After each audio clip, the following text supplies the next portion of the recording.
Cunha. Meu boa tarde aí para todos e todas. Hoje é dia 17 de novembro de 2011, quinta-feira. O verbete é o de número 2118. Tem 8 páginas, 48 logias e 22 máximos. Eu chamo a atenção para a divisão do detalhismo, que tem 12 máximos. O tema é binômio, psiquiatria, consciência-terapia. A especialidade é interdisciplinologia. Quem redigiu o verbete é a nossa veterana pesquisadora, a doutora que está ali, e hoje assessorada também aí, ó. Tá, doutora Adriana, vocês veem o que é que vocês fazem aí com essa situação. Cuidado, hein? Definição. O binômio psiquiatria-consciência-terapia é a utilização técnica e cosmoética do conhecimento interassistencial de especialidades distintas e complementares relacionadas à saúde mental e à saúde consciencial, respectivamente, levando à ampliação do entendimento das parapsicopatologias através da análise interdisciplinar de variadas ou variáveis multidimensional, holobiográfica, holocárnica, paragenética, pensênica, holossomática, parafisiológica e mesológica. O estudo interdisciplinar das incoerências pensênicas, o predomínio do SEM repercutindo no N do pensene, as relações interdisciplinares entre os conteúdos técnicos da psiquiatria e da consciência-terapia, os estudos imprescindíveis sobre saúde consciencial para entendimento das patologias psíquicas, a complementaridade da súmula psicopatológica psiquiátrica na anaconscienciocinese, a semiologia das psicopatologias através do exame psíquico, levando à parasemiologia consciência-terápica psicopatológica. Eu li apenas um trecho aqui da fatologia, que tem mais de 20 linhas. A ampliação do entendimento a respeito da psicopatologia através das premissas do paradigma consciencial. A autovivência do estado vibracional profilático, auxiliando a reorganização sináptica e ao reequilíbrio ou equilíbrio neuroquímico cerebral. A perspicácia na análise das companhias extrafísicas do portador do transtorno psiquiátrico. Na argumentologia existe o tópico da classificação com 15 tipos básicos de diagnóstico diferenciais, porém não excludentes, a serem feitos pela consciência-terapia a partir da análise de características específicas apresentadas pela consciência evoluciente em determinado momento evolutivo, utilizando-se do conhecimento da nosografia psiquiátrica. Logo em seguida tem o tópico aí dos métodos, que tem 20 tipos de instrumento diagnóstico e possibilidades terapêuticas da psiquiatria e da consciência-terapia, respectivamente, podendo ser utilizados em conjunto e ocasionar o sinergismo interdisciplinar. Então, tem os instrumentos diagnósticos, são 10, e as possibilidades terapêuticas, que são também 10. Assim, formam 20. Na remissiologia dos 15 itens, nós destacamos acabativa interassistencial, amplitude autopensênica, contraponto técnico, dinâmica das complexidades e intraarticulação heurística. Frase enfática. A evitação do isolamento científico pelo binômio psiquiatria-consciência-terapia leva à comunicação técnica de pesquisas, ao intercâmbio de ideias e ao universalismo interassistencial. Você já analisou as ideias convergentes e divergentes entre a psiquiatria e a consciência-terapia? Tal atitude ampliou a visão de conjunto pessoal em relação às possibilidades terapêuticas interassistenciais? Na filmografia tem a indicação de um filme. Na bibliografia tem 4 fontes bibliográficas. Na webgrafia tem uma fonte. Agora, eu aqui separei, numa mega análise, 15 itens que eu considerei mais destacáveis. interdisciplinologia, complementaridade, saúde, parapsicopatologia, diagnóstico, parageneticologia, cosmovisiologia, cosmoeticologia, interassistenciologia, parasintoma, conscienciometrologia, holossoma, autodesassédio, psicofarmacologia e paratécnicas. Agora, questionamentos.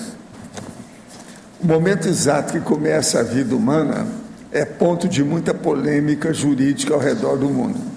Há nações que consideram a concepção e outras o primeiro alento. A resposta dessa questão leva a outra igualmente polêmica, que é o aborto. No Brasil, em alguns casos, a saber, estupro e anencefalia, o aborto é permitido. Qual a posição do senhor sobre o momento em que a consciência futura consciência se conecta de forma definitiva ao feto? Favor colocar na resposta a questão da pílula do dia seguinte. Não, o problema todo é o seguinte: eu acho que as pessoas devem usar a pílula e examinar de acordo com a sua consciência e a cosmoética. Outra coisa, eu sou a favor do aborto na anencefalia. Quem estudou medicina, alguma coisa de neurologia, e for contra isso é porque é pirado. No máximo é primata. Quer dizer, primato, não entende? É da primatologia. Não pode. Agora, sobre o caso de a conexão, eu acho que é na hora do espermatozoide com o óvulo. É aí que o negócio começa mais sério. Agora, ó, isso de cortar a vida é uma coisa tão relativa, pelo seguinte: quanto mais a pessoa é evoluída, mais trabalho dá para ela ressomar, porque ela acompanha o pai, a mãe, melhora o ambiente, faz uma opção de coisas. O negócio é muito mais sério do que a gente pensa na matéria. O negócio é antes disso. Tenho 50 anos e estudei vários livros espíritas, sou uma pessoa que sempre debatia a questão do estudo amplo, para poder adquirir um conhecimento amplo das coisas e, de certa forma, sempre procuro alertar as pessoas para refletir em tudo que leem, seja de origem mediúnica ou não. Na atualidade, estou passando por um momento de crise familiar devido à empresa que era sócio ter falido com a crise americana, e minha esposa me culpa constantemente da situação financeira apertada, apesar de sempre tentar buscar novas alternativas sem que desse certo. De um ano para cá, tenho vivido experiência fora do corpo através da ajuda de meu amparador. Na última vez, foi uma experiência muito marcante, senti uma força muito forte e irresistível. Poderia dar uma orientação a respeito? O melhor que você faz é ler um livro que nós já publicamos, que chama Projeciologia. Ele vai te dar ideia para essas coisas todas e apresenta soluções e técnicas para cada caso. Acho que é o melhor que a gente pode oferecer para você. Projeciologia.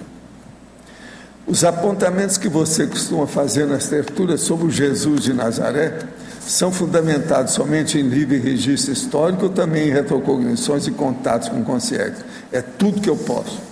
Tudo que eu falo é baseado nas minhas experiências também seculares e naquelas que eu consigo lembrar. Aos 11 anos, utilizei um artifício, uma técnica espontaneamente, frente a uma situação que me causava ansiedade. Encontrei novamente essa técnica sendo ensinada em um curso sobre bioenergia 5 anos depois. Consiste no simples gesto de unir os dedos indicador e polegar e médio para o enfrentamento de determinadas situações adversas. O senhor conhece isso?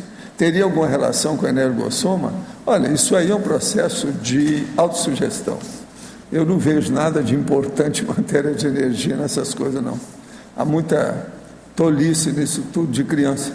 O problema é a energia que a gente mexe, ultrapassa os dedos, esse processo todo.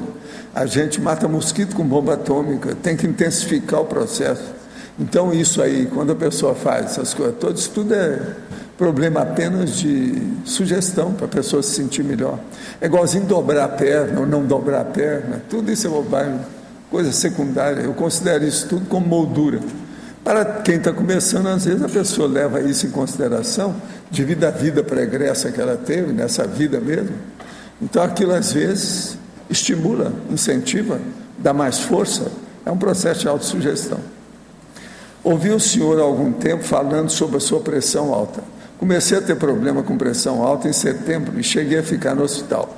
Meu peito e rosto queimavam, uma dor e pressão muito forte na testa e do lado direito da cabeça.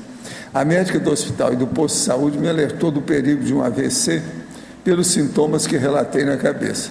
Pela sua experiência com esse problema, o que pensa sobre tomar ou não todo dia o Captopril? Uns dizem que somente quando houver sintoma, outros que todo dia para manutenção.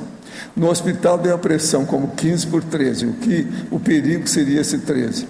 Escuta, o 13, se for a menor que você teve, isso é um perigão, não é perigo não. Você precisa tomar remédio para o resto da vida. Ó, quando eu bato e faço esse barulho é porque o negócio é grave. Quem está falando é uma pessoa que está viva, estou completando agora 80 anos, e outra coisa, faz 51 anos que eu tenho hipertensão. Ela chegou e não me deixou mais, eu fiquei igual a minha mãe. E eu não tinha nada antes, até os 28 nunca tinha. Outra coisa, era já dentista, estava me formando em odontologia, sabia da minha pressão o tempo todo, mexia com esfigmanômetro, tensiômetro o tempo todo, sabia muito dessas coisas. E nunca tinha tido nada. De uma hora para outra, me deu um infarto, nunca mais me deixou. Mas olha, eu achei muito boa a pressão. Pelo seguinte, naquela idade já era para eu ter morrido, ter mais infarto, eu nunca mais tive, fiquei só com pressão. Então, aí eu vi, não, eu tive uma crise hipertensiva que está se prolongando com 51 anos. Quer dizer, eu já fiz o cinquentenário da minha hipertensão. Agora, ó, se toma remédio, eu tomo todo dia. Faz só 51 anos, por isso que é que eu tenho hoje refluxo, essa coisa toda, devido ao processo do estômago, que é muito remédio. Agora, já mudei os remédios, fiz experiência, teve um que eu usei 12 anos, sabe, que atingia diretamente o meu coração. Foi na fase mais crítica que eu tinha da hipertensão. Esse não foi fácil. Agora, o que é que se passa? Você, ao que me consta, você está com 43 anos, você está no pontinho. É tomar remédio para o resto da vida. Outra coisa, estuda mais, que é preciso de ver, porque às vezes é bom mudar o remédio, não é deixar de tomar remédio, é mudar o remédio. E outra coisa, você tem um aparelho que você mede a pressão, não é ficar paranoico ou doido com isso não, mas é bom medir a pressão, você mesmo. Tem uns aparelhinhos assim, ó, condensado, compactado, é bom comprar e usar isso. Você quer falar alguma coisa? Seria bom. É muito comum que a gente vê aí no exercício da medicina o processo da pessoa querer tomar o remédio só quando ela faz o pico hipertensivo, que é muito da nossa cultura terapêutica e não profilática, né?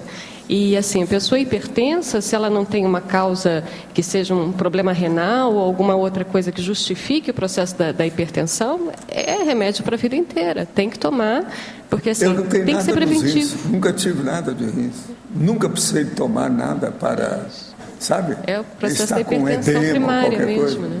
Meu processo é hipertensão mesmo.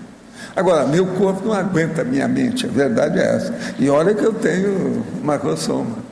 Mas eu não posso ser hiperativo. Você acha que eu sou hiperativo? Eu não sou. Então é o que me ajuda. Senão você já tinha me enterrado ou cremado há muito tempo. Tem muita energia.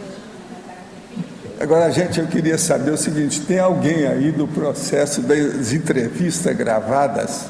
Eu preciso falar com o povo que me deu aí entrevista gravada para eu dar meu retorno, meu feedback. Eles estão fazendo dezenas das minhas entrevistas de 50 anos para cá. Estão gravando isso tudo e fazendo CD. Então agora eu preciso falar com essa turma, eu estou falando aí para o povo vir falar comigo, que eu já vi lá um deles e quero fazer umas observações sobre o assunto. Agora, todas elas têm coisa muito antiga no meio, entende? Agora, eu estive olhando uma delas, o negócio que eu vejo é o seguinte, que está tendo muito barulho, tem até explosão lá, que você tem que aumentar o som para você poder ouvir o que eu estou falando, entende? A que eu vi é a que me deram, que é 1995, foi a primeira que eu dei publicamente aqui no meio do mato. Aparece o Paulo McDonald, etc., eu estou aqui, ó, com a sobrancelha preta, O McDonald's está com o cabelo tudo preto. Você está entendendo? Fazem 90, faz 16 anos, eu estava com a boina, entendendo? Mas eu falando tudo claramente, bem, no meu estilo. Estou bem eu mesmo, entende? Agora, precisava de ver são os barulhos que dão na gravação, não sei se aquilo tem, como se fosse até uma explosão. De vez em quando faz um barulhão. Pois é, isso aí teria que fazer. Agora, dá para ouvir, dá para entender o que a gente está falando, com jeito dá. Agora, você tem que aumentar o volume para 50, 60. Eu que vejo geralmente o volume na base de 15, entende? Lá o negócio não é fácil. Agora, gente, eu então deixo aí, você quer falar? Faz favor. Adriano, o verbete tem bastante coisa interessante, tanto de consciencioterapia quanto de psiquiatria. Tem bastante informação bem relevante, eu acho. Mas eu queria perguntar para você, aqui na página 40, na fatologia, na 9ª linha, você fala que o humor enquanto estado mais duradouro e basal do afeto. Você pode aprofundar mais? Posso. É interessante que esse é um conceito da própria psiquiatria. A psiquiatria, ela coloca o humor como um estado mais basal e duradouro do afeto, né? E se a gente for pensar num processo de você expandir, né, fazer um contraponto aí até com relação ao processo da serenologia, você vê justamente o quê? O serenão, a questão do desenvolvimento dele com relação à elevação dos sentimentos, do processo de afetividade, e ele está o mais próximo ao descarte do psicossoma. E justamente o quê? A questão dele de manter o humor num processo de serenidade. A questão geralmente da eutimia, né, de você ter o processo mesmo do serenismo. Então, fazendo um contraponto do que a psiquiatria coloca, isso é um conceito, é uma definição dentro da psiquiatria, a gente podendo ampliar dentro do processo que a gente entende da conscienciologia e da relação mesmo da afetividade com a questão da demonstração dessa afetividade pelo estado de humor da pessoa. Quanto mais estabilizado o humor, maior a homeostasia. É mais ou menos isso? A maturidade afetiva da pessoa. Né?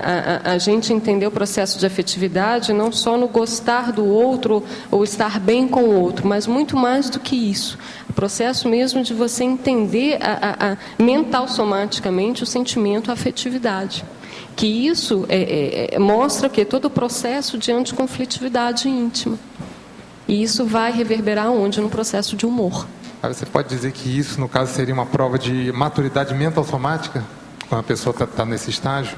Quanto mais ela tem um processo de maturidade mental somática, o nível dela de consciencialidade maior, eu vejo nesse sentido. E ela tem mais domínio do processo do psicossoma dela.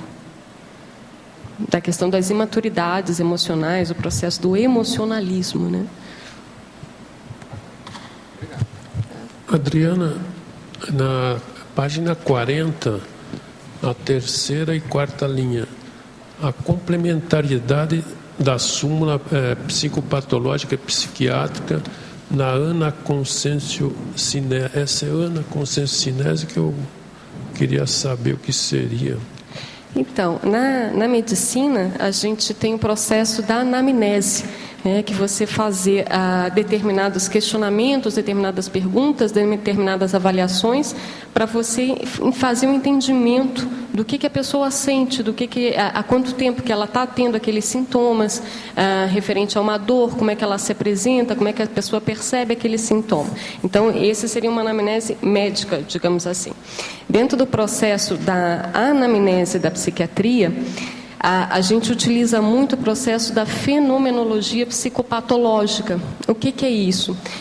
No que você está ali fazendo uma consulta psiquiátrica, você está avaliando o gestual, o comportamento, o tipo de faces, a forma que ela gesticula, a forma com que ela demonstra o processo de comunicação não verbal, as próprias roupas. Então, esse tipo de anamnese, ali você consegue fazer uma súmula psicopatológica, que seria exatamente você avaliar a atenção, o comportamento, a forma que ela pensa, qual é o conteúdo do pensamento dela. Então, existe uma série de variáveis que a gente faz a partir desse exame da súmula psicopatológica.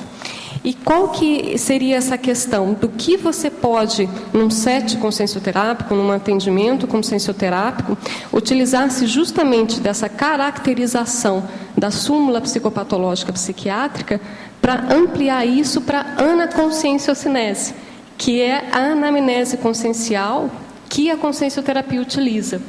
Fazendo o contraponto da anamnese médica com a consciencioterapia, a consciencioterapia se utiliza da anaconscienciocinese, ou seja, o histórico cinético, porque a consciência ela estaria sempre em movimento, daqueles sintomas e daquele mecanismo de funcionar dela. Ficou mais ou menos claro? Em tese, seria mais ou menos isso. Você vê isso, essa pessoa faz isso, não é isso? Outra coisa, qual o histrionismo que ela tem e o parapsiquismo também. A aura, a situação, quer dizer, você vê tudo, você vira a pessoa do avesso. Na outra dimensão. No caso, a psiquiatria vai olhar muito, está lá, está tremendo, não está tremendo, quais são os gestuais. E a consciencioterapia, ela vai além disso. Ela vai além do histrionismo. E outra coisa, ver o processo parapsíquico na consciencioterapia, aí é que é o sério. Mas o negócio da... Essa anaconscienciocinese, o que entraria de fenômenos? Por exemplo, retrocognição e outras coisas mais? A anaconscienciocinese... Entra isso? Também não sei se... Entraria o processo da paragenética, entraria o processo da holobiografia da própria pessoa, né? Você pegar aquele sinal, aquele sintoma, como a ponta do iceberg daquela consciência. Seria uma anamnese de você entender há quanto tempo a pessoa funciona daquele jeito. Há quanto tempo aquilo repercute no processo do holossoma dela? Há quanto tempo ela tem alguma alteração em cardiochakra, em coronochakra? Seria uma anamnese pensando do ponto de vista holossomático, mas não só naquele corte transversal ali que você está olhando, mas como a consciência ela vem trazendo aquilo ao longo do tempo. Agora, outra coisa, na própria fatologia, a sexta linha de baixo para cima da fatologia, o cuidado na evitação do generalismo somático e fisiológico nas doenças conscienciais. Então, eu dei o exemplo aqui, o processo da ponta do iceberg. Muitas vezes a patologia somática ela é apresentada ali como se fosse a ponta do iceberg da dificuldade intraconsciencial. O que a gente, dentro da área da saúde, que a gente tem que tomar cuidado de não generalizar todo sintoma ou todo incômodo somático como se aquilo fosse apenas somático. A fisiologia explica aquilo, ou a própria condição do soma explica aquilo.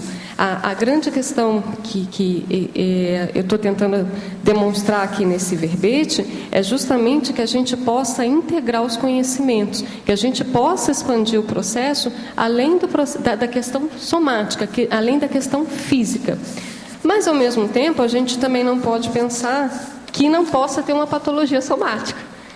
Então, é claro, uma pessoa tem uma depressão, avalia, será que na verdade ela não tem uma alteração hormonal? Às vezes ela pode estar fazendo um hipotireoidismo e devido à questão da tireoide ela está num quadro depressivo. Então, só da gente tomar cuidado, às vezes, de não generalizar os transtornos psiquiátricos como ele fosse apenas de uma patologia física, né? Que a tendência da medicina é essa, né? A explicação somática. Uma última coisa, na parafatologia, na sexta linha, se fala em possessões malignas. A pergunta é se, nas suas experiência clínica, se isso aí é muito frequente, essas possessões.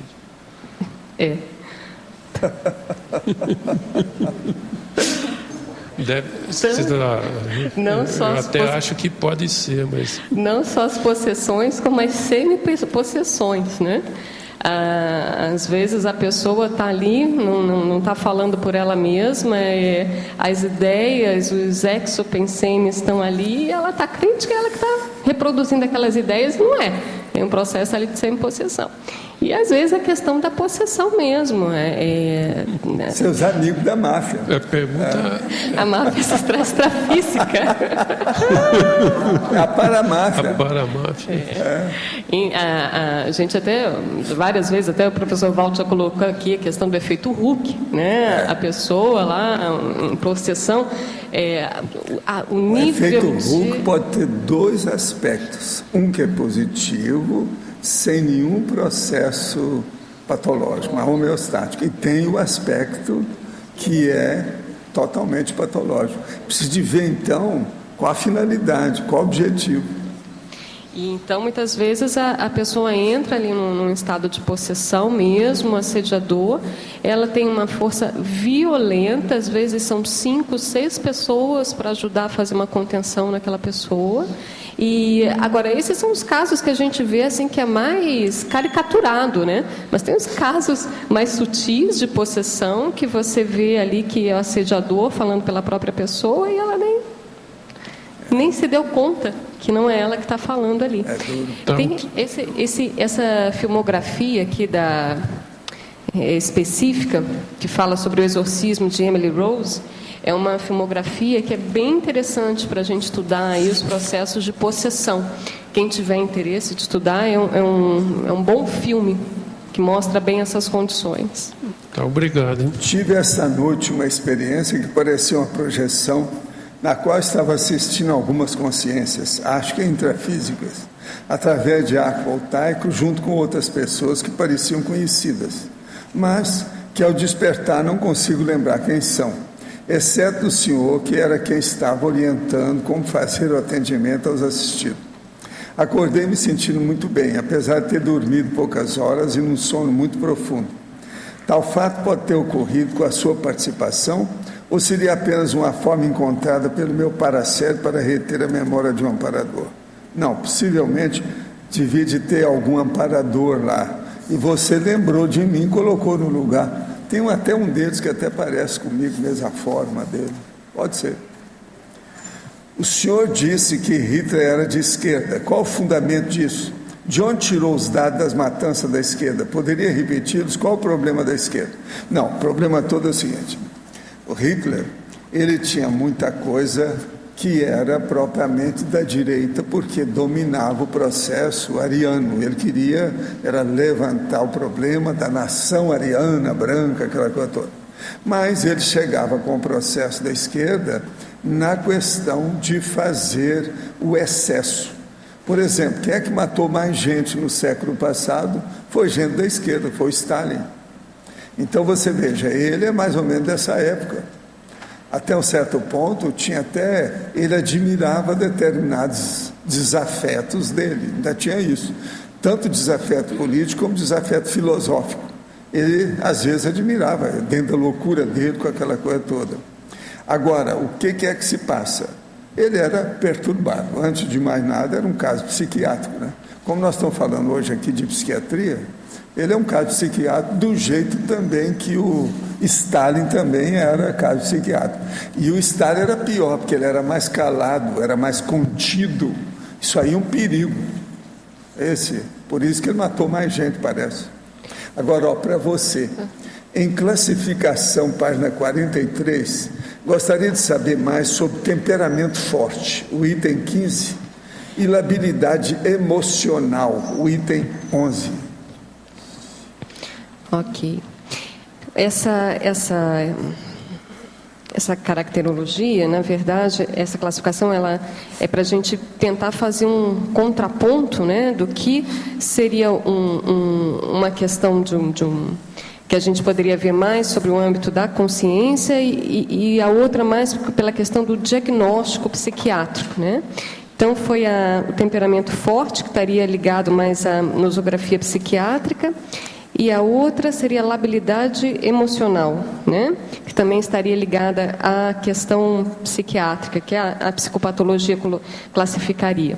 O temperamento forte, tem até um livro que é interessante, que se chama Temperamento Forte e Bipolaridade, é de um psiquiatra do Rio Grande do Sul.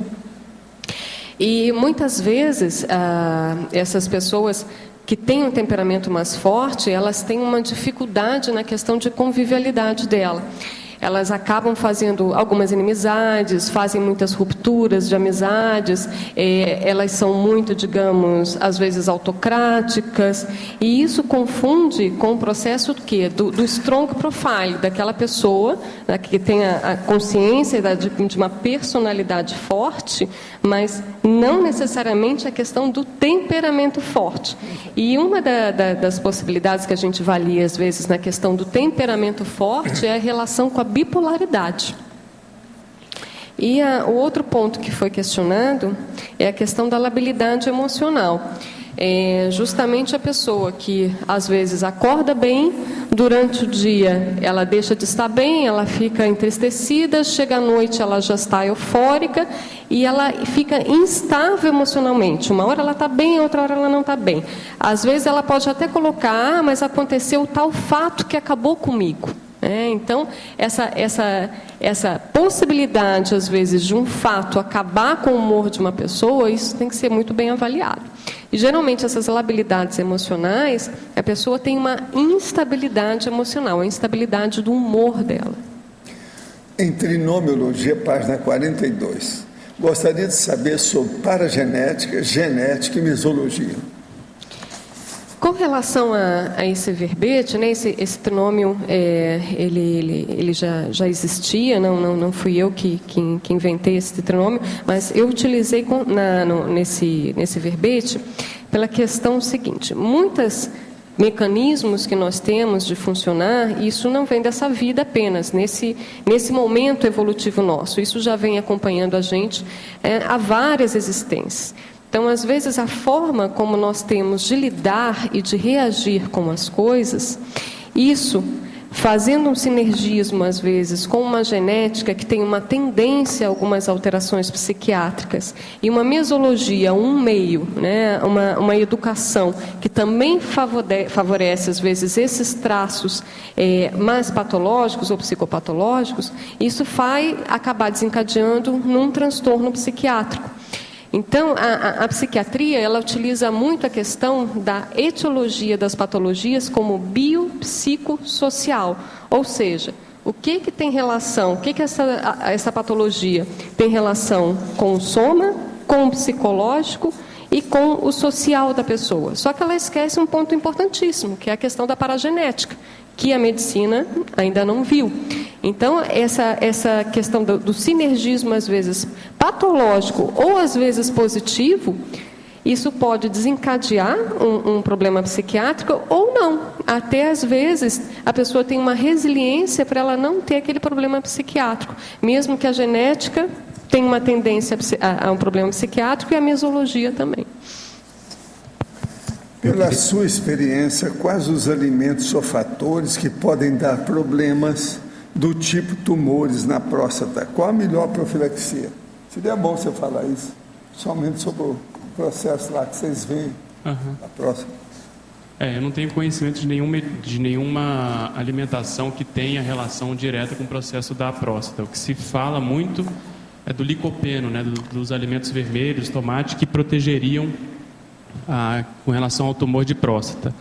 E o que se faz hoje em termos de profilaxia são 3 abordagens: é o exame ecográfico da próstata, a dosagem do PSA e o toque retal, né? Essas 3 abordagens sempre tem que caminhar junto.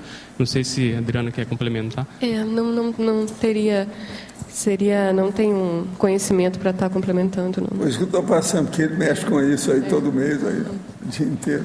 Eu queria fazer uma pergunta. A propósito disso, do trinômio que tu falou ali, né, esse paragenética, genética, eu queria fazer um contraponto com a crescendologia, que está logo acima. E a minha argumentação é a seguinte: ali tu bota na segunda linha, crescendo patologia psiquiátrica, patologia consciencial.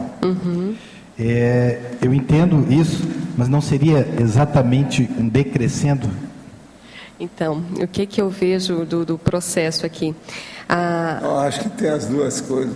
Pois é, mas aí, como tem o trinômio, que é paragenética, genética, mesologia, eu pensei, quando eu li isso aqui, Como eu pode pensei, subir. A gente tem pois visto quem isso. sabe botar as Há duas. muita gente regressiva, né? Por exemplo, você pode ter, às vezes, um processo de depressão viral. A pessoa entra num processo somático, às vezes na infância, na própria adolescência, ela tem uma questão viral, ou às vezes até na própria gestação, que a mãe é contaminada, isso passa para o feto, passa para a criança, e a questão dela, a influência disso no soma dela, o quanto pode comprometer próximos somas, próximos neossomas. Então, chamando a atenção que tanto pode acontecer de você ter um problema consciencial, que isso vai virar uma ponta do iceberg, que é um transtorno psiquiátrico, ou às vezes, até pela questão somática, o quanto você, às vezes, não valorizando na resolutiva daquele processo, isso pode piorar e você ter uma piora consciencial. Entendi. Na mesma linha, Adriana, na parafatologia, na 7ª linha, de cima para baixo, começa ali bem no finalzinho, a sedação farmacológica enquanto fator facilitador das intrusões assediadoras. Eu queria ponderar contigo o contrário também, eu concordo com isso, mas o contrário, no sentido de a sedação ajudar a fazer um corte das intrusões assediadoras. O que é que tu acha que isso? Tu acha que é possível? O que a gente vê? A remissão do sintoma não quer dizer a remissão do assédio. Isso é um ponto. Então, às vezes, você está ali com... Vamos pegar esse contraponto que você colocou. A gente, é claro que a gente vai tratar, justamente a psiquiatria faz isso, a gente trata o sintoma, mas a gente não trata justamente o processo na psiquiatria do assédio que às vezes exacerba aquele sintoma ali naquela consciência. O que eu quis chamar a atenção aqui é justamente a pessoa, às vezes, com rebaixamento do nível de possibilidades dela pensar, o nível de possibilidades dela pensar por ela mesma, isso pode ser um facilitador dela ficar mais entregue às baratas, entende? Concordo. Processo de obnubilação. É sempre uma questão da gente poder estar atento a isso também, dentro dessa questão da expansão da psiquiatria, né? Que é o que a gente está colocando aqui. Tá bom. Por último, aqui, na tecnologia, na página 41, na 2ª linha, tem a técnica do circuito transtorácico. Podia explicar para mim melhor? Eu não conhecia essa técnica desse nome. Talvez eu conheça, mas não estava sabendo. A técnica do circuito transtorácico, às vezes a gente faz pelo processo de aproximação maior das mãos com a questão do cardiochakra. Então, na verdade, a técnica, você coloca a mão na frente do tórax, uma mão na frente do tórax e a outra mão atrás do tórax. Como se fosse um arco voltaico, só que embaixo. Então, assim, às vezes, pelo menos o que eu já tive assim, de experiência, às vezes você desbloqueando mais perto, pela proxêmica mesmo, a questão energética pela proxêmica, às vezes diretamente ali no cardio, facilita você fazer um desbloqueio depois do arco voltaico. Ok, obrigado, parabéns. Adriana, o verbete está muito rico, tem várias perguntas aqui. Eu queria saber, na 9ª linha, seguindo aí a parafatologia que o Luiz perguntou, a transfiguração psicossomática fixada na psicopatologia existente na vida anterior, se puder aprofundar. Esse aqui, dentro do processo da ideia fixa, né, e da própria emoção fixa. O Hernandes Leite, ele tem até um exemplo bem bacana disso, né, que é do Menekman, que ele até já apresentou, que é justamente do sósia, a pessoa que intrafisicamente ela fica tão com a questão do ídolo, né? Ele deu o exemplo do processo do Elvis Presley, né? A pessoa lá com o ídolo, aquela emoção, aquela idolatria, aquela fixação, ela no processo de extrafísico, ali na própria parapsicose, ela transfigura o processo psicossoma dela ali, sendo o próprio Elvis Presley, né? Esse é um exemplo do Hernandes. A gente pode colocar aqui um outro exemplo, a questão até do próprio homossexualismo, né? Da pessoa... Mutante vai caminhar para isso. O processo do homossexualismo, aqui a gente pensando num crescendo pior, a própria questão do transtorno de identidade de gênero, que a pessoa ela não suporta estar naquele gênero que ela nasceu, às vezes é um gênero feminino, ela não suporta ser mulher, às vezes é um gênero masculino, que ela não suporta ser homem, e aí ela dessoma, às vezes até faz a cirurgia, começa a tomar hormônio aqui, muda o nome. Existem hoje em dia possibilidades para isso, dependendo do sofrimento da pessoa. Ela dessoma dentro da questão ela consciência, ela transfigura. Até o ponto do paramutante, a questão de ovoide, né? Que a gente... Legal. Agora aqui na próxima página 41, você podia aprofundar na teoriologia, no finalzinho, a teoria do Pensene tornada prática em toda a psicopatologia? Uhum. A questão da psicopatologia, a gente vê muito o processo das distorções cognitivas dentro da base emocional, né? A dificuldade de domínio, às vezes, do psicossoma, e isso refletindo nas próprias distorções cognitivas dela. E, obviamente, pela questão da indissociação do Pensene, isso pega todo o processo de energossoma dela. Bloqueios, intoxicações energéticas. Então, é difícil você não ver na prática diária uma pessoa que tem uma psicopatologia mais enraizada, que ela tem essa disfuncionalidade holossomática, e isso refletindo no processo do Pensene dela. Caminha tudo junto, mais ou menos, né? Tem uma raiz. Ok, e finalizando na tecnologia, a última, por favor, a técnica da inventariologia genética e principalmente da paragenética. O que você podia aprofundar? Sim.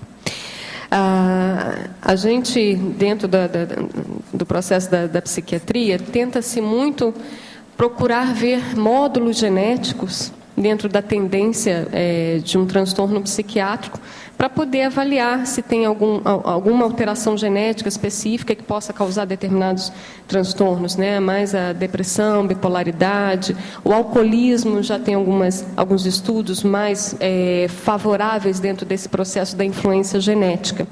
Então, o bom seria que a gente pudesse, dentro da nossa árvore genealógica, a gente pudesse fazer esse inventário, né, de percepção, quais as tendências de possibilidades genéticas que nós temos. E extrapolando não só a questão genética, mas a questão paragenética, né? Qual é a sua forma de funcionar, quais são os mecanismos de funcionamento, que isso podem estar trazendo questões que levem a um transtorno psiquiátrico. Então, você poder fazer esse inventário das suas ações, das suas atitudes, como é que dentro do seu dia a dia, dentro do seu processo de funcionar, o quanto que você tem ali de redutor de autodiscernimento? Pega aquela lista dos 100 redutores do autodiscernimento. Quanto por cento você tem de um autoassédio, de uma autovitimização, de uma distimia, que é um redutor do autodiscernimento? E que você entenda isso do ponto de vista da sua paragenética. Aí você passa a se responsabilizar mais pelo aparecimento ou não de um transtorno. Com você mesma, né? Sou uma pessoa saudável, sem problemas fisiológicos sexuais. Mas estou passando por um período de bloqueio em questões de ereção com minha dupla. Comigo mesmo não tenho problema nenhum em alcançar a ereção. O problema é quando estou com ela. Sei que há algum bloqueio bobo que envolve medo, receio. Alguma dica, professor? Olha aqui, eu vou te falar aquilo que eu falava em casos iguais esse, nos meus cursos de sexo somático. A primeira coisa que tem aí é que você é imaturo do ponto de vista da sexologia. Existe uma técnica, por exemplo, que nós chamamos de fórmula DD, que é desinibição e diálogo. Entre quatro paredes, o casal se vira do avesso. Ele tem liberdade de fazer o que ele bem entender. Então é desinibição e diálogo. Tem que conversar. Então, a primeira coisa que você vai fazer é o seguinte: você vai falar com a sua companheira que você vai procurar ser desinibido. Abra o jogo. Eu vou procurar ser desinibido. É bom você avisar, porque senão ela acha que você bebeu, que ficou doido, que está alterado. Ela vai ter medo de você. É preciso avisar antes como é que é. Agora, depois disso, seja sem vergonha entre quatro paredes. Acabe com a desinibição. Lembre-se, fórmula DD, diálogo e desinibição, ou desinibição e diálogo. Você pode até escolher o que você quer pôr antes ou na frente. Desse modo você supera. Agora, é bom você examinar isso, porque isso aí com o tempo te dá uma condição patológica mais séria. Entende? Que você vai ficar com desinibição maior e aí vai criar um problema, aquilo que se cronifica. Tem que ver agora devido à sua idade. Você está com 23 anos. Agora a mostra é imaturidade, inexperiência dentro do processo. Entre quatro paredes, eu vou repetir, você tem liberdade absoluta de fazer o que for, desde que não vá contra os direitos e a saúde da companheira. Observa bem isso. Gostaria de saber da consciencióloga psiquiatra Adriana se ela já tratou de alguma consciência independente química. Se sim, nesse caso clínico específico foi usada a consciência terapia? Aí a gente entra ali no nome profissão voluntariado, né? Que assim, eu já atendi, sim, várias pessoas com dependência química num consultório. Dentro do processo da consciencioterapia, já tratamos também da questão de dependência química na consciencioterapia, mas com formas e abordagens diferentes. Na psiquiatria, o tratamento, quando não é feita a internação, a base é medicamentosa e encaminhado para a psicoterapia. Na consciencioterapia, não. A gente trabalha ali o processo de entendimento daquela consciência com relação à responsabilidade com o próprio holossoma e a questão do desassédio pela questão extrafísica também, coisas que a gente não faz na psiquiatria. Desassédio extrafísico. Eu não tenho consultório fixo, mas já tratei de um monte de gente, alguns melhoraram, estão até aí. Tem até gente aqui, vamos. Poderia falar da aparência da cidade da baratosfera? As favelas se parecem com qual tipo e nome de cidade da Terra? Se as consciências atravessam paredes, por que seus parapés não afundam no chão intrafísico? Respeita o limite da sólida superfície sem atravessá-la. Seria uma volitação inconsciente? Olha, você está por fora sobre os processos extrafísicos. Existe extrafisicamente algumas realidades que são mais concretas do que granito. E você, às vezes, quer entrar naquilo que você não consegue, devido ao problema da semimaterialização do psicossoma da consciência. Então, isso varia infinito. Agora, as favelas e os locais degradados, principalmente os bairros degradados das cidades modernas, são mais ou menos caricatura do que são as comunex da baratosfera. Mais ou menos para você ver por aí você vai ver. Agora, existem ambientes que são simplesmente horroríveis. Horroríveis quer dizer, junta o horroroso com o horrível, tudo ao mesmo tempo. De modo que isso varia a infinito, depende da situação. E depende também do nível de lucidez, autoconsciencialidade e o nível de insubstancialização ou, vamos dizer, desmaterialização da manifestação holopensênica da consciência. Agora aqui, gostaria de saber mais sobre depressão. Há anos venho tratando de depressão, fobia social, ansiedade antecipatória, inclusive hoje pela manhã passei pelo psiquiatra, pois em determinadas épocas tem decaído mesmo com a medicação e repercute no soma, prejudicando ainda mais esse quadro, sempre faço exames, não apresentam nada. Entrei na menopausa, com 38 anos, e hoje tem 51. Existe relação? A gente até comentou um pouquinho antes, né, a questão do processo das alterações hormonais e o quanto isso impacta no próprio humor, na própria questão da fisiologia impactando no humor. O que tem que ver aí na questão da menopausa, da pessoa em questão, se de fato tem alguma alteração, às vezes hormonal, que possa justificar, ou às vezes até o processo cultural. Às vezes a mulher, quando entra na menopausa, o processo psicológico para ela da não produtividade, né, de não se sentir produtiva enquanto mulher, às vezes isso é um impacto psicológico. Então tem que analisar isso também. Agora, com relação à depressão, dentro da questão da psiquiatria, hoje a gente não tem, dentro do processo de estudos cerebrais, uma causa ou uma etiologia específica do porquê ocorre a depressão, assim como a maioria dos transtornos psiquiátricos. Agora, o que valeria a pena tentar aí dar uma estudada e às vezes até, se a pessoa tiver uma oportunidade e vir fazer uma consciencioterapia aqui em Foz, é que ela possa entender alguns mecanismos dela que servem como gatilho para a piora da depressão.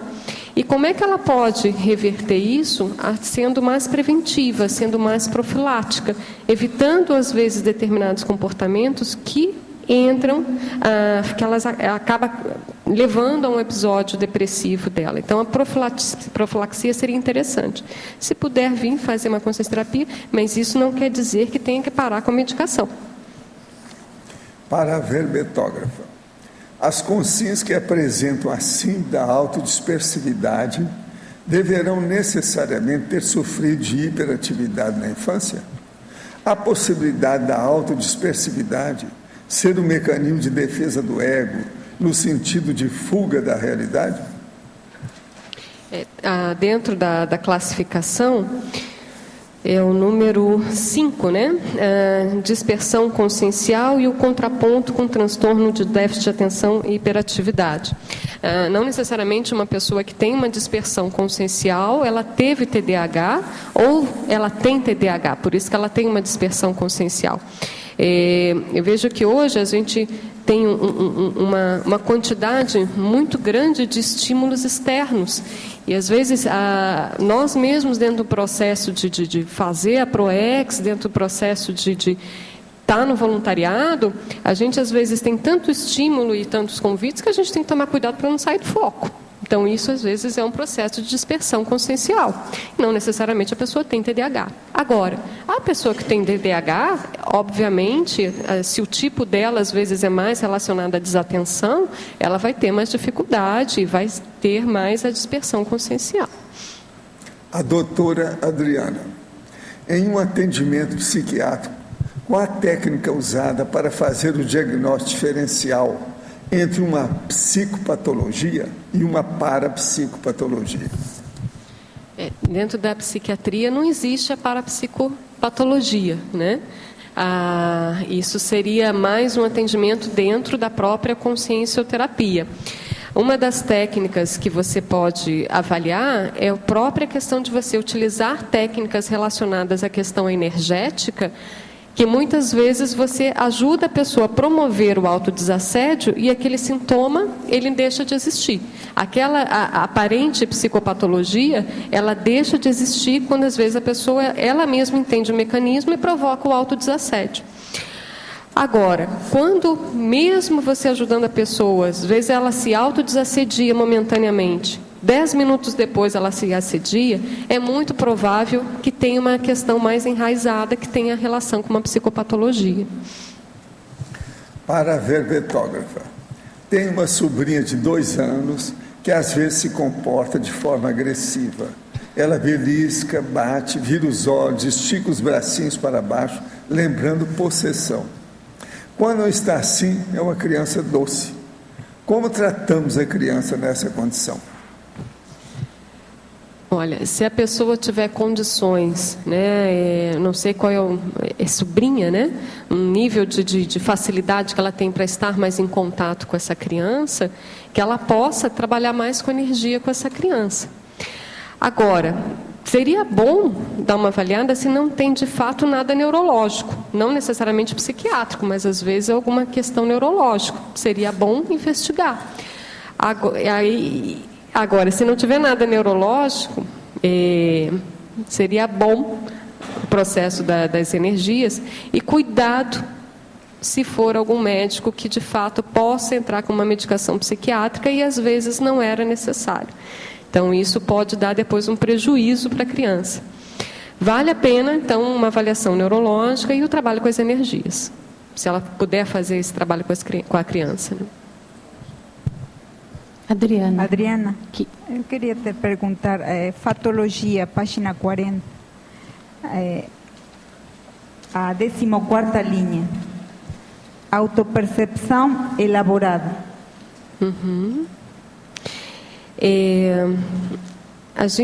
Isso começa um pouquinho antes, é uma linha mais ou menos de raciocínio ali. Ela começa ali em a repercussão da rigidez do funcionamento cerebral na eficácia da autoconsciencioterapia, a autopercepção elaborada, a autocognição aprofundada, a autoimagem atualizada, né?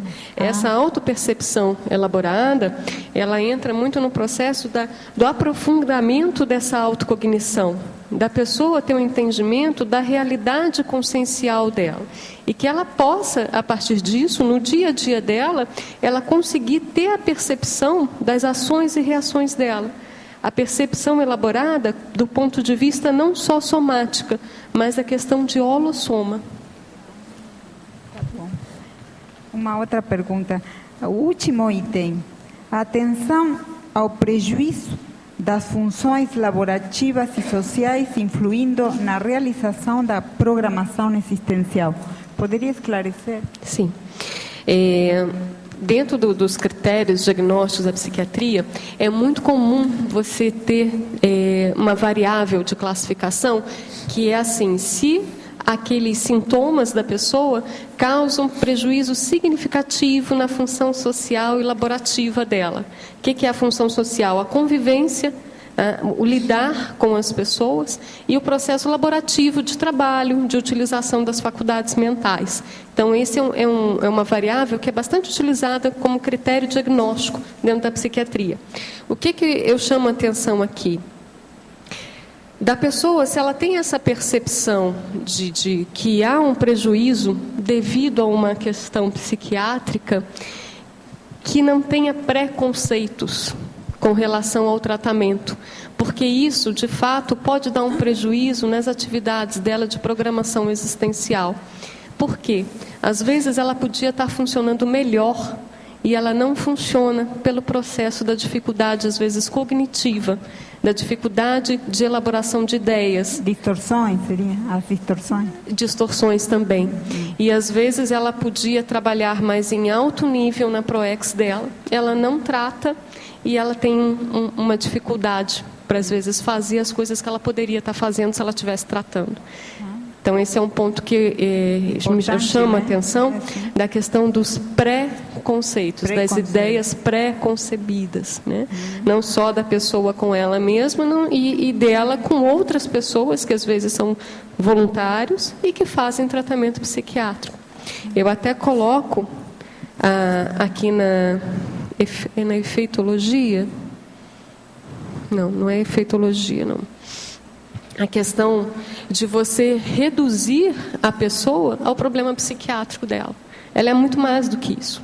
Mas, às vezes, você tem que tratar o problema psiquiátrico dela para ela poder mostrar o que ela veio, o que ela pode fazer. O que pode fazer. Uma outra pergunta. Oi? É o primeiro efeito, né? Então, está ali em efeitologia, página 41, o efeito preconceituoso da redução da consciência ao respectivo problema mental. Ele é muito mais do que isso. Isso. Adriana. Uma outra pergunta. Na parafatologia antepenúltima, não, a quarta linha, de baixo para cima, a inevitação da psicopatologia pela paragenética influenciando o soma atual. Aqui entra a questão, para a gente mesmo, né, nos nossos processos aqui. Às vezes a pessoa ela é muito boa, ela é muito boa, ela vem com uma carga positiva, mas às vezes o soma está muito comprometido. O soma, né, a árvore genealógica dela, às vezes é muito comprometida.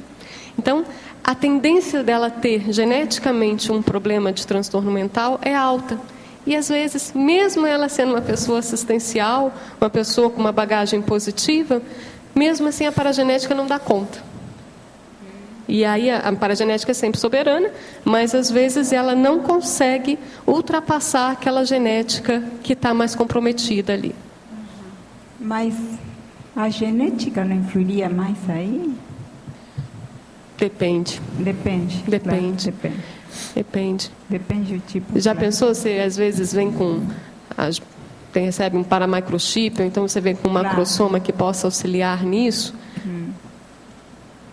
Então, tem que avaliar cada caso. Cada caso, claro. O que chama atenção é assim, a gente não considerar que o processo, olha, a pessoa tem um problema genético, então, inevitavelmente, ela vai ter a patologia psiquiátrica. Às vezes não, às vezes é paragenético, às vezes ela teve uma questão de mérito, tem um processo do paramicrochip, um macrosoma, mas às vezes não.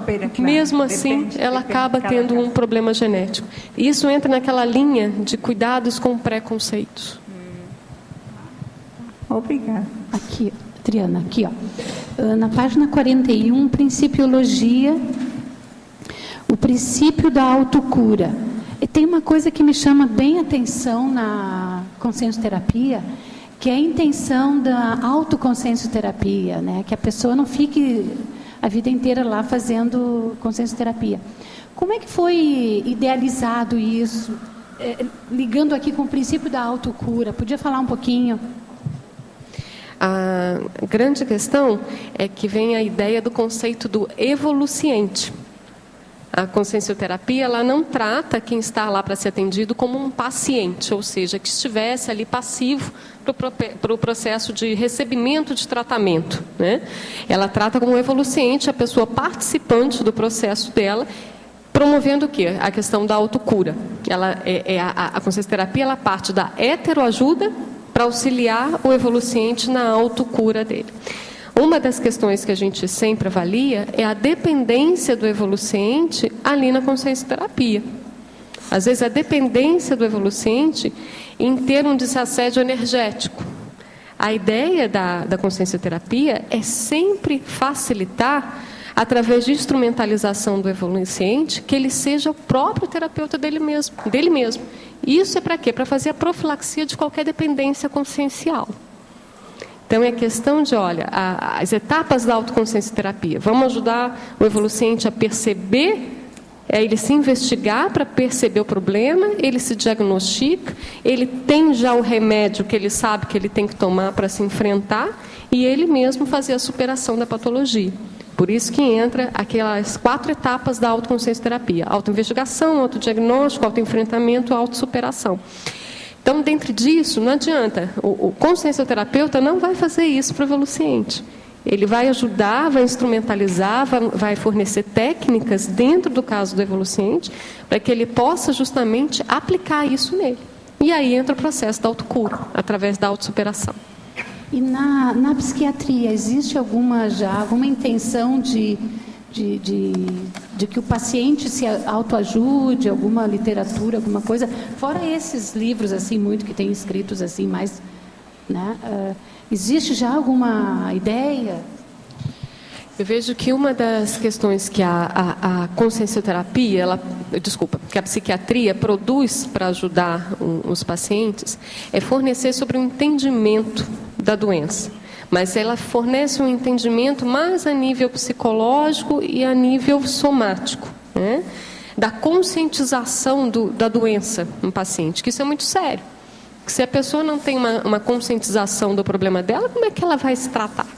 Né? Você só arruma um ar-condicionado depois que você percebe que o ar-condicionado está com defeito. Senão você não manda para arrumar.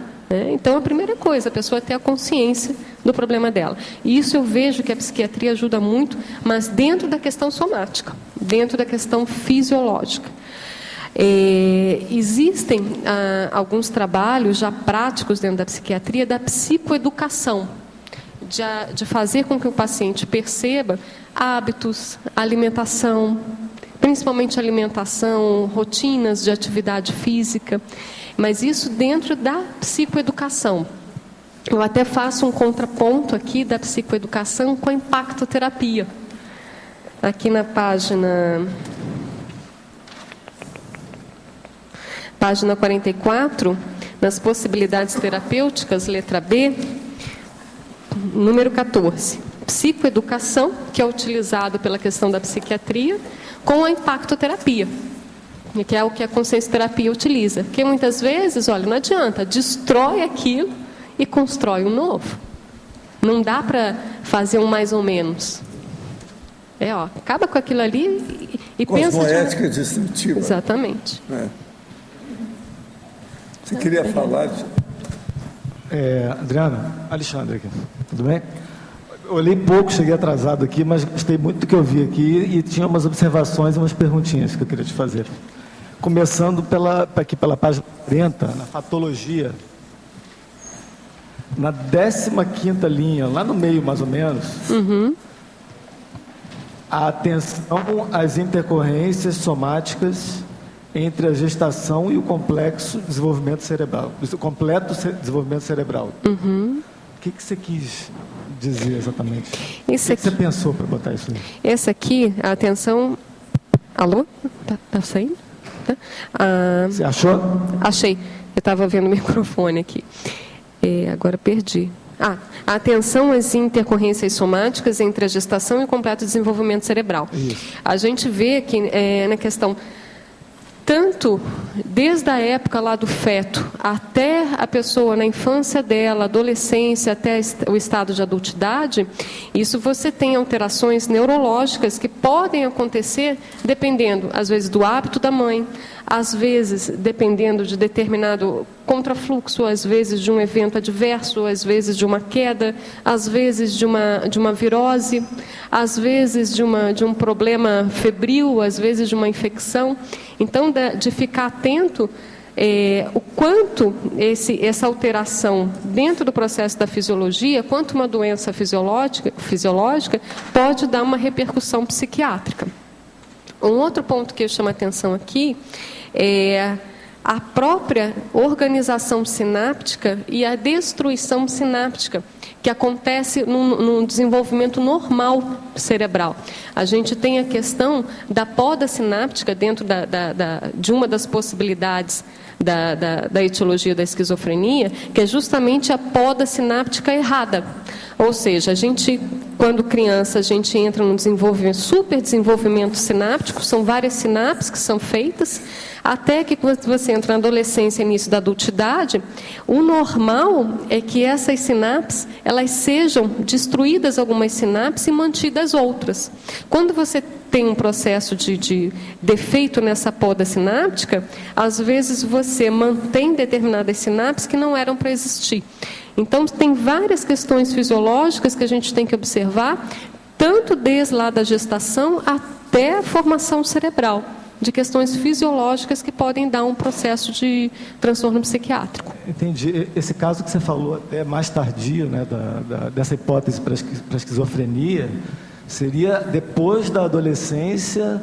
Isso é uma hipótese mais recente de alguns neurônios, né, não se... Eu não entendi muito bem. Não é recente, não. Isso já existe há pelo menos uns 15 anos, essa hipótese. A questão é o seguinte: quando a gente entra no processo de infância, adolescência, o normal é a gente ter uma formação muito grande de sinapses. São várias sinapses que são feitas. Esse seria uma fisiologia normal cerebral.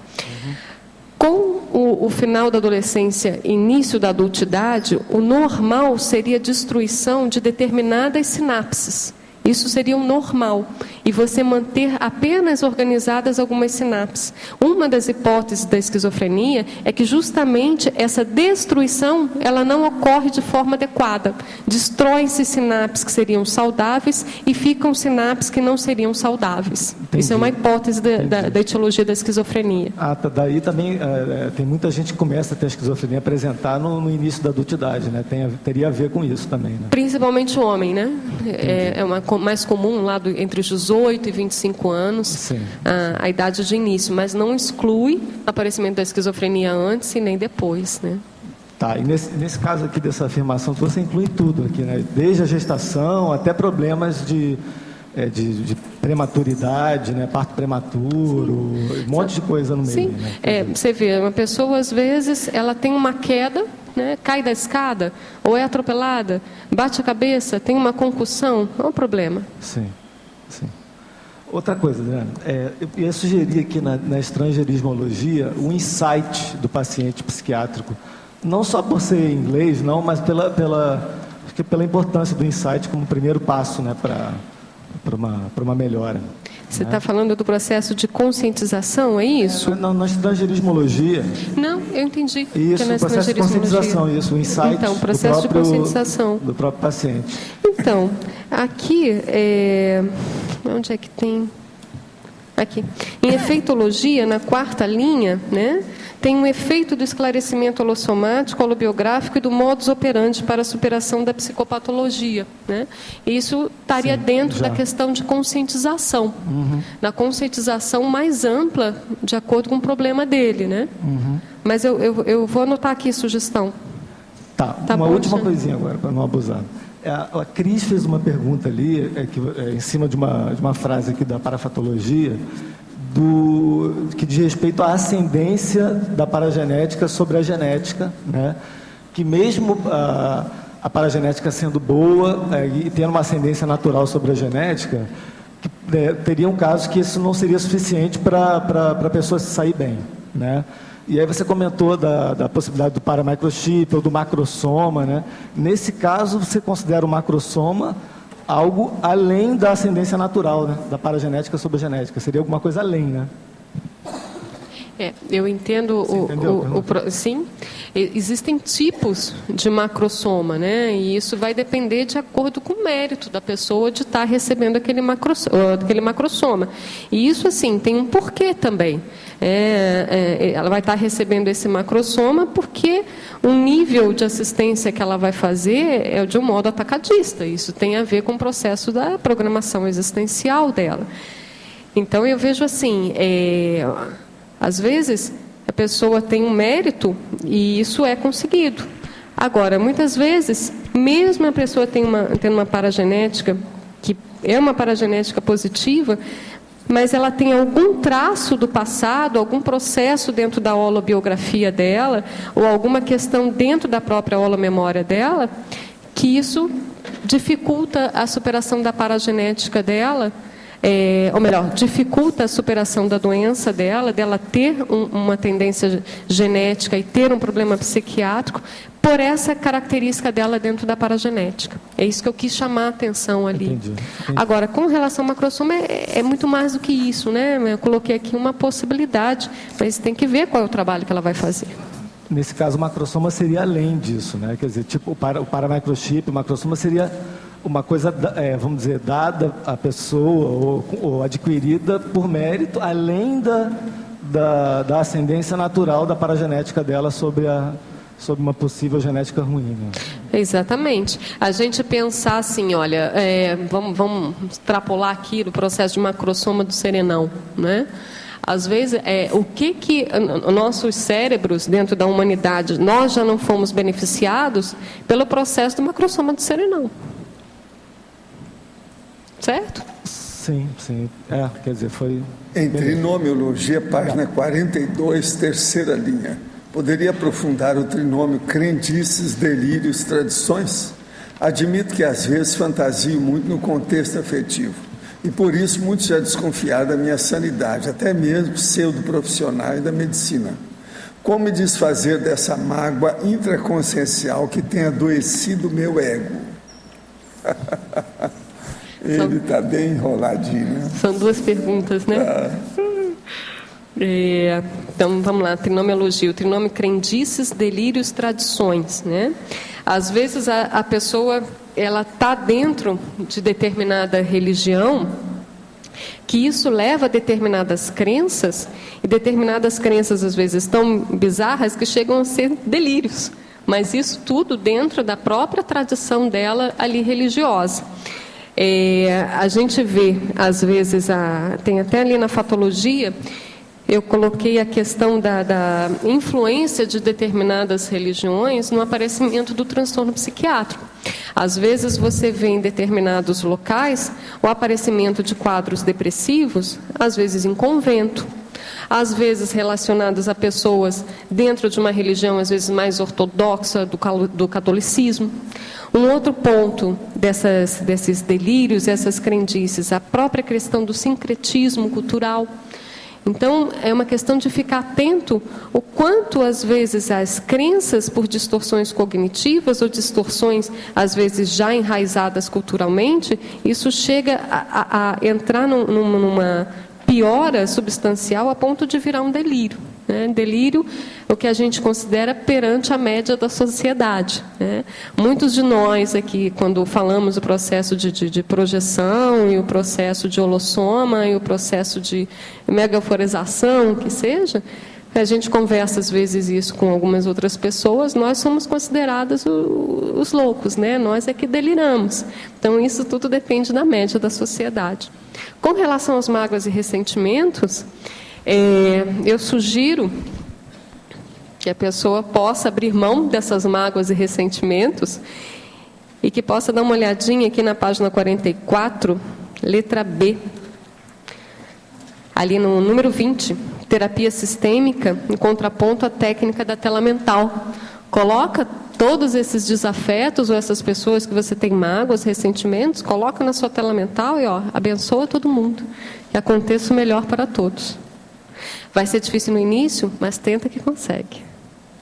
Nós vamos dar um break agora, depois nós voltamos com as consultas psiquiátricas gratuitas. Ainda tem mais. Eu tenho mais 3 aí. A próxima, tá certo?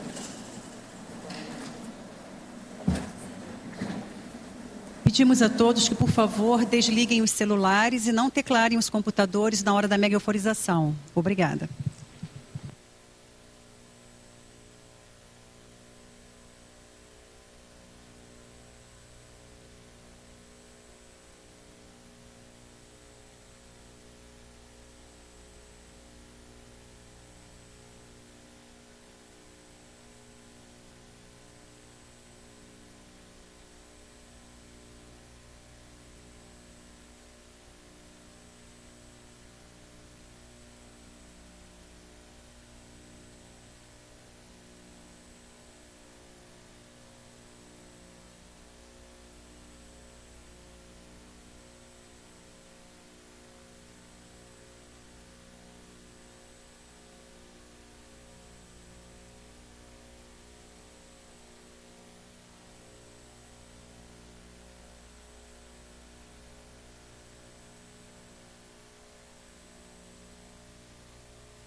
Então, como é que você está se sentindo? Como é que foi? Estou sentindo muito bem. Eu fui sentindo muito bem, fui tocada emocionalmente. Eu comecei pensando nos processos que eu estou trabalhando aqui. Depois eu tive uma alegria grande e depois uma gratidão grande por estar aqui participando dessas atividades. Estou bastante introspectiva. Está sentindo bem agora? Muito. Tá?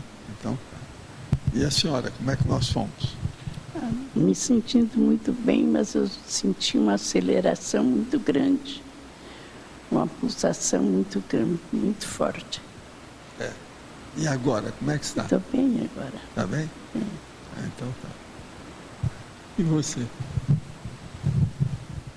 Bom, eu de início senti que esquentou mais, teve uma brisa mais quente, eu senti as palmas das mãos bem quentes e percebi que houve uma vibração maior no meu holossoma, né? Então fui percebendo desde o sexo chakra e foi até no frontochakra, eu senti que houve um trabalho mais tempo, né, no frontochakra. E me veio a sensação de... Porque desde ontem eu estava percebendo assim, uma coisa mais de, às vezes, ter mais dispersão. E eu percebi que tinha um processo assim, de escagem também, né? Então eu procurei ficar mais atenta e aí hoje eu senti que isso se intensificou mesmo depois da dinâmica que eu participei. E eu estou assim muito contente de saber... Quando ele foi falar para você para vir para cá, eu notei que você teve assim uma surpresa, não foi? Sim, a Ivana é minha amiga, ela é mineira, né? E assim eu vejo o esforço dela de estar se trabalhando, e hoje falando aí na questão da autocura, né?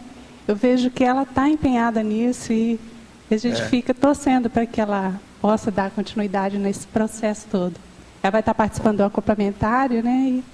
E isso vai ajudar bastante. Amanhã começa a complementar, né? Muito bem. Gente, muitas graças. Valeu.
Então, Cecília, como é que foi?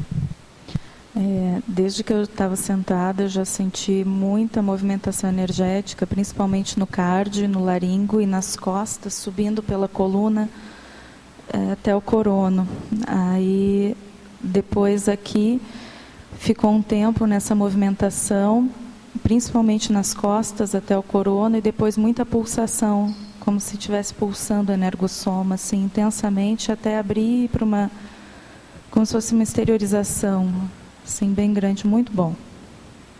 Está sentindo bem agora? Sensação muito boa. E você, como é que você foi?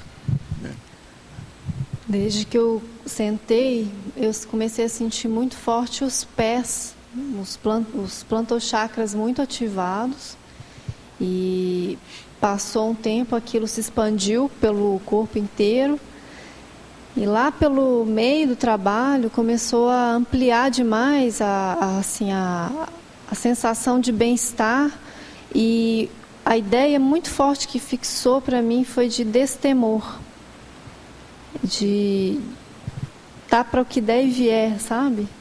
E aí no final deu uma sensação de estar em todos os lugares, de ampliar tudo. Negócio muito sério, expansão, muito positivo. Né? Muito positivo. Está sentindo bem então agora. E você, Marisa, como é que foi? Oi. Semana passada eu fui convidada a participar daqui, mas eu cedi a vez para uma outra pessoa. Pela 10ª vez? E hoje me deu vontade de ceder novamente, mas me veio que eu viesse e me pusesse na posição de assistido, que a gente sempre tenta colaborar. Então eu tentei ficar nessa posição de assistido e estou trabalhando para melhorar minhas percepções e quis focar nisso. O que estaria acontecendo principalmente comigo? Eles mexeram muito na minha cabeça. Eu tenho estudado bastante, tenho feito, já estou preparando 2 verbetes para mandar. E me parece que foi feita uma paracirurgia aqui do lado direito do meu cérebro, que foi onde eu já tive algum problema. Eu me senti assistida. Você está se sentindo bem agora? Muito bem. Então tá com aquela questão de expandir tudo que eu vim fazendo e que eu vou... Isso é para me ajudar ao que eu vou fazer daqui para frente. Bom. Foi o que me veio. Tá bom, obrigada. Valeu. Não, eu que agradeço. Muitas graças.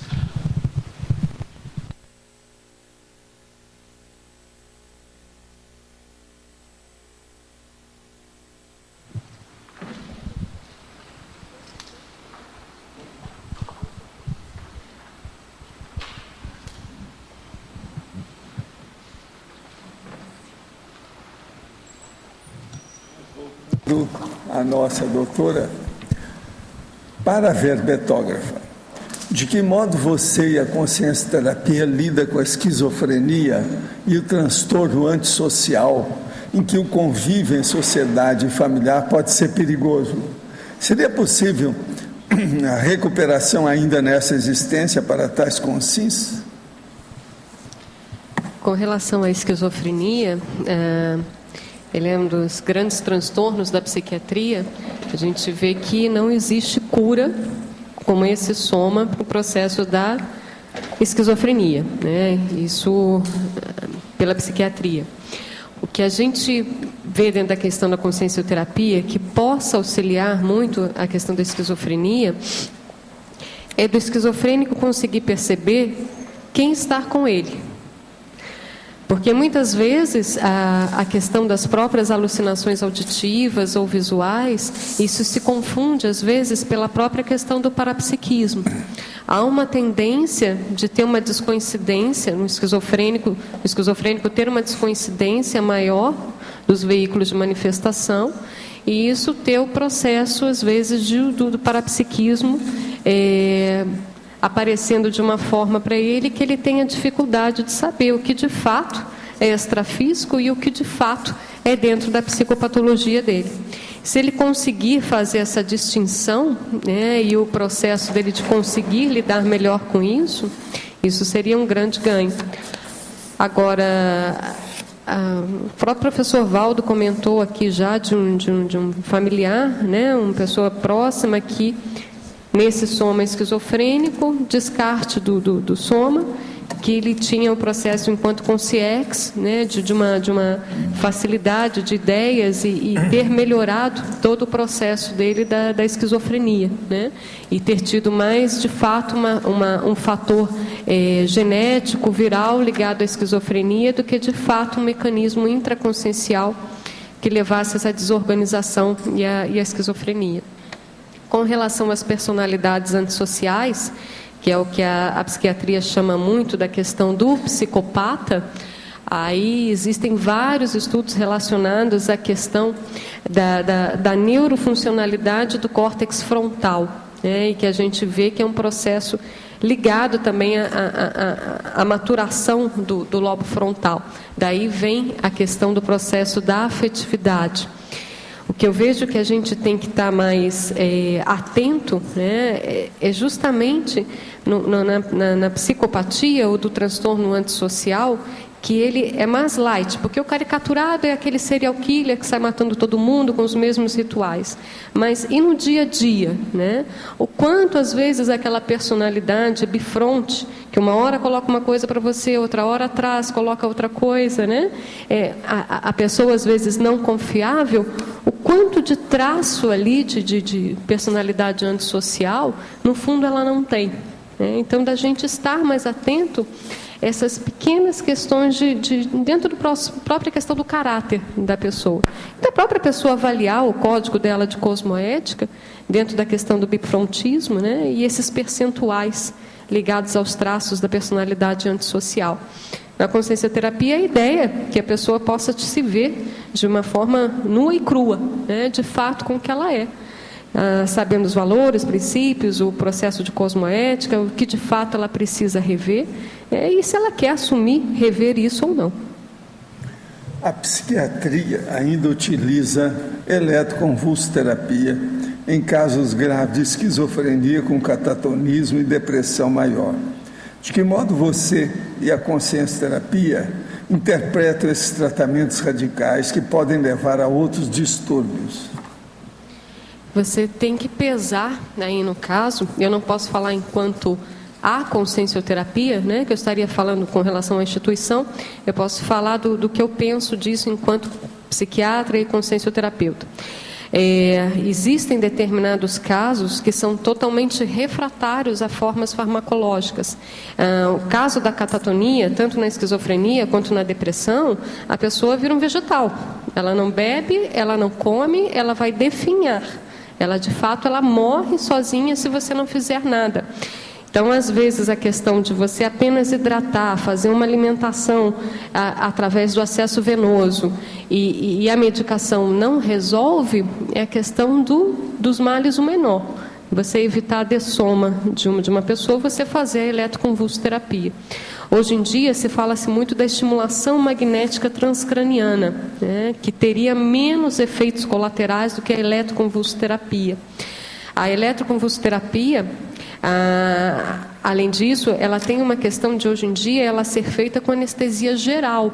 Ela não é mais aquela forma de eletroconvulsoterapia que você amarra o paciente, cada um segura de um lado, você põe um chumaço de gaze na boca, né? Porque a ideia da eletroconvulsoterapia é que o paciente convulsione, né? E a partir disso ele possa melhorar dos sintomas. Então, você faz a eletroconvulsoterapia no ponto de vista do paciente anestesiado. Faz em centro cirúrgico, às vezes com determinados equipamentos, você faz em clínicas específicas, psiquiátricas. E um outro ponto para a gente, de uma das indicações da eletroconvulsoterapia, é na mulher gestante. Toda medicação psiquiátrica, ela passa para o feto. Então, às vezes, tem determinadas patologias, surtos mais sérios, bipolaridade ou própria psicose, que a pessoa só responde a determinadas medicações que podem ser altamente prejudiciais ao feto. Aí você pode lançar mão de fazer eletroconvulsoterapia, que não teria uma sequela de aborto ou uma sequela maior para o próprio feto, né? Agora, é sempre um ponto da gente avaliar, do risco-benefício. Professora, minha mãe na infância sempre me agrediu, tanto fisicamente quanto verbalmente. Eram surras que terminavam em banhos de sal, pois ela foi criada dessa forma e, infelizmente, sofreu o mesmo processo. Atualmente não tem satisfação em ser carinhoso com ela. No entanto, ela cobra muito dessa falta de carinho. Ela é extremamente carente e, ao mesmo tempo, guarda muitos ressentimentos. Da minha parte, iniciei terapias em psicodrama. Estou esforçando-me também, tentei que ela realizasse o tratamento. Contudo, se auto-vitimiza e coloca 1000 empecilhos para não fazer a terapia. Meu pai também é agressivo por natureza. Todos da família têm temperamentos parecidos. Os afins se atraem. Qual é a sua visão sobre o problema? Olha, com relação aí o seu relacionamento com a mãe, né? Veja assim, olha, pensa o seguinte, ela é uma consciência evolução. Às vezes ela está fazendo o melhor que ela pode dentro da condição dela. Agora, é interessante que você tem aí um débito com ela, né? Te deu a vida. Então, isso por si só já é uma questão séria. Se você tem um nível de entendimento maior dentro do processo do seu grupo karma, né? Você falou que tem temperamentos semelhantes, mas não entendi se o seu temperamento é semelhante ao grupo todo ou você tem algum diferencial. Se tem esse diferencial de entendimento, a sua responsabilidade é maior. A gente não vem num grupo por acaso, né? Nem um grupo familiar, nem um grupo de profissão, nem um grupo de voluntariado. Existe um entendimento sobre isso. Precisa haver a sua responsabilidade com relação a esse grupo. Adriana, aqui no ar, Malude. Eu gostaria de saber de que forma um trauma muito grande na infância, na idade mais ou menos de 5 a 6 anos, pode influenciar no desenvolvimento desta consciência. Dependendo do trauma, às vezes a pessoa, infelizmente, ela acaba levando esse trauma para o resto da vida. Ela acaba não conseguindo abrir mão dessa vivência traumática. A gente vê muito nos casos relacionados, às vezes, aos abusos sexuais na infância. Às vezes, a pessoa ela não consegue nem lembrar do abuso sexual que ela teve na infância. Ela apaga isso da memória, mas ela tem reações no desenvolvimento dela, na vida afetiva sexual dela, que mostram e que dão sinais dela ter tido esse abuso na infância. Eu acho que cada caso é um caso, isso depende do trauma da pessoa, isso depende do nível que a pessoa tem do processo de resiliência holossomática, dela estar podendo superar por isso, o quanto ela quer superar isso, se ela quiser ela supera, e às vezes o quanto ela consegue abrir mão de mágoas e ressentimentos e sair dessa etapa. Porque a gente vê, às vezes, que existem crianças, né, que viram adultos que estão presos a mágoas e ressentimentos devido aos traumas infantis. O adulto, às vezes, ele não consegue perdoar, ele fica ressentido, ele se sente credor, às vezes, do familiar, e aí ele fica preso naquela fase infantil. Ele tem determinadas áreas da vida dele que não desenvolve, justamente porque ela fica fixada naquele momento do trauma, naquela parte infantil. Então, o corpo desenvolve, a cabeça desenvolve, mas determinadas características dela ficam presas naquele momento da vida dela em que ela sofreu aquele trauma infantil. É, isso mesmo. Eu fiquei durante muito tempo retornando, vivenciando o trauma. E a partir do instante em que eu entrei na conscienciologia, comecei a estudar, me parece que eu fui abrindo mão, sabe, desse trauma. Essa resiliência parece-me que ainda surte efeito, entende? Por isso que eu estou perguntando novamente. Isso é bom. O ideal é que a gente possa ter um entendimento, né, com relação àquela pessoa que às vezes você pode se sentir vitimizada, né? A compreensão daquilo, o perdão, e até um dia você chegar a fazer assistência àquela pessoa da qual você se sentiu vitimizada. Esse seria o ideal que a gente pudesse conseguir. Agora, de fato, eu vejo que há muita dificuldade das pessoas abrirem mão da questão da mágoas e ressentimentos, sabe? Da questão do orgulho, que de uma certa forma ela sente ferido. E às vezes ela começa a fazer o processo da interprisão grupocármica com isso, e ela mesma não desenvolve. Então, acho que o mais inteligente para todos nós, e de fato o que a gente consegue dentro do nosso limite aí de superações, que às vezes não é de uma hora para outra, mas que a gente tente. Sempre tente dentro do ponteiro da cosmoética. Né? Obrigada. Muito bem, Adriana. Então eu espero agora os próximos 10. Eu estou pedindo agora só 10 para não dar, sabe? Está criando problema aí, tá bom? Os nossos comerciais, por favor. Obrigado. As pontuações de hoje: 84 assinaturas no livro de presença, 18 perguntas presenciais, 19 perguntas online, 34 votos presenciais e 7 votos online.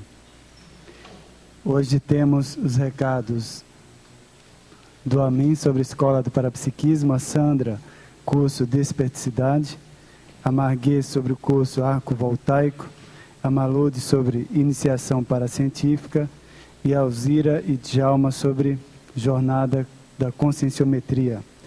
E agora com vocês, Eliana, com o programa Amigos. Boa tarde. No dia 3 de dezembro, nós teremos o sorteio mensal do programa Amigos.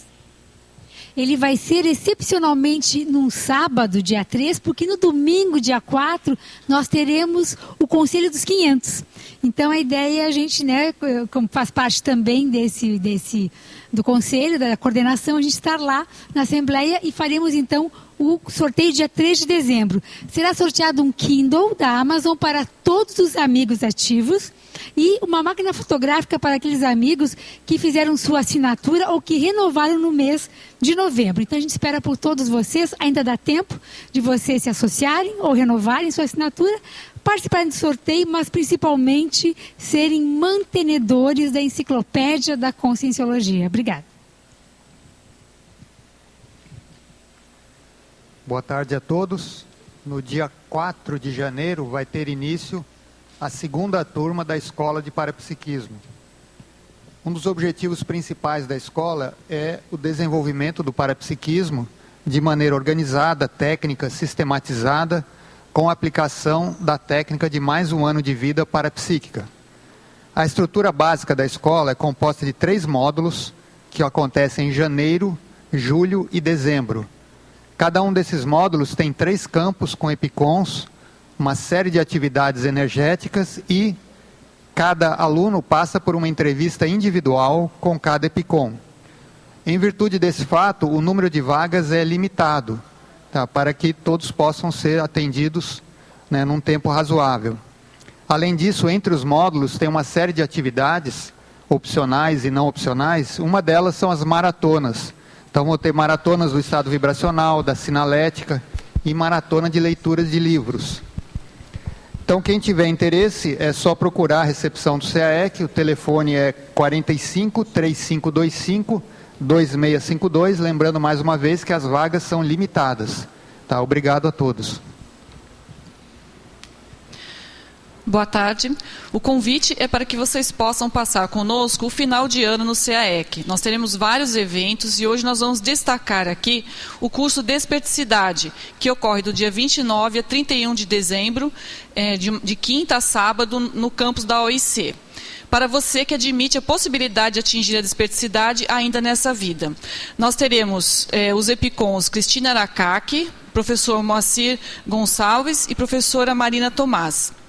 Temos 3 campos energéticos, um campo de desbloqueio energético encefálico, um exercício de expansão energossomática e o energoduto. E também temos atividades mentais somáticas para discutir os temas da desperticidade.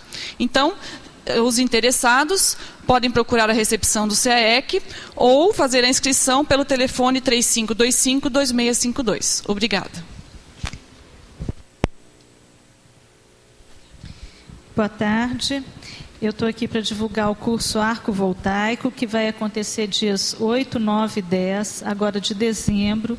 É um curso de campo, que também vai ter 3 campos de atuação, onde os alunos podem experimentar a técnica do arco voltaico, a parte de energizar, a parte de ser assistido, a parte de fazer acoplamentos. Então, é um curso que é quase que totalmente prático, tem uma parte teórica para falar um pouco do processo da desassedialidade, né, explicando os benefícios também da técnica e da prática do arco voltaico. E o EPICOM é o Leonardo Firmato. O curso, então, é dia 8, 9 e 10 de dezembro, e começa às 14h30 do dia 8, uma quinta-feira, e vai até às 17 horas do sábado. Aguardamos vocês, para quem tiver interesse em dominar a técnica, entender um pouco mais a técnica do arco voltaico. Obrigada. Boa tarde a todos. Eu quero avisá-lo que faltam apenas 2 dias para iniciar o modo temático, que é a semiótica persiana e a parasemiótica. Esse curso terá início dia 19 e 20 no discernimento. A professora Regina Camilo é que vai efetuar esse curso. Ela vai abordar alguns temas: diferenças epistemológicas da semiologia e da semiótica, parasemiótica e parapsiquismo, sinalética parapsíquica e parasemioses. Além disso, vai haver um laboratório de autoexperimentação, oficina de parasemiótica. Aguardamos as últimas inscrições para o início desse curso. Obrigada.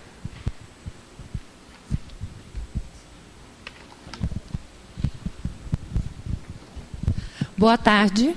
Gostaríamos de convidar as pessoas interessadas e motivadas em fazer pesquisas a apresentarem os seus trabalhos, as suas pesquisas, na primeira jornada de conscienciometrologia, que vai acontecer no dia 6, 7 e 8 de julho de 2012, aqui no Discernimento, em Foz do Iguaçu. O professor Djalma vai falar sobre os temas. Vários temas já estão disponíveis no nosso site www.conscius.org.br. Na chamada de trabalhos, vocês podem fazer download e ler os temas. São 11 temas. Vou comentar alguns só para vocês terem uma ideia. Balanço autoconscienciométrico. Tem a ver com o que a professora Adriana colocou hoje no verbete, que é o inventário genético, paragenético, por exemplo, a parte disso. Outro exemplo é o paradireito e a conscienciometria.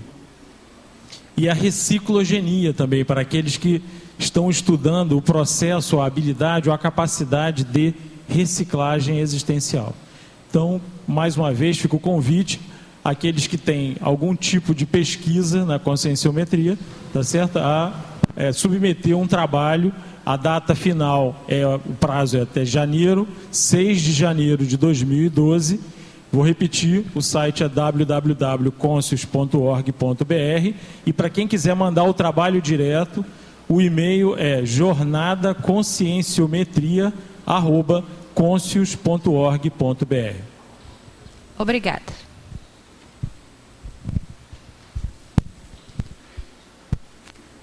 Para amanhã teremos o verbete com Sim Proativa, a especialidade interdisciplinologia, a autora a professora Aline Dausgaard. Obrigado pela sua presença e até amanhã.